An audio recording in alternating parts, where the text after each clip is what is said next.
Rabbi Strom, the Abraham Torah. The Abraham Torah, for me, is the ultimate Shirami Torah, because that was there before there was a physical building. In my first year here, we were busy building the structure that was the original Shirami building that was opened up for the high holidays of the fall of '80. I came in the summer of '79, and we spent the year building the building.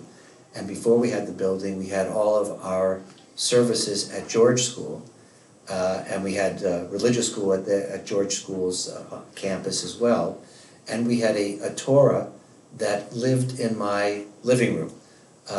It lived covered by a mantle on a table, and of course, because we were poor young marrieds, there was absolutely nothing else in the living room.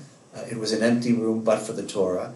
And we took the Torah. There was a little mini ark that one of our members had constructed, and we took that each week to the George School, and I carried the Torah so I could practice it and have it ready for services, and then I would bring it to the synagogue. And that was the only Torah that we had. It seems to me there's something appropriate about the garim, the seed of the synagogue, not being a building but being a Torah. That was what everything sprung from, and that was all that we had in the first years. As we mentioned before, reaching a point where that one Torah was not really enough, but for those first years, that was the Torah that we had. It was given by Ronnie and Marcy Abraham, who really were, along with a handful of others, but really were founders of the synagogue.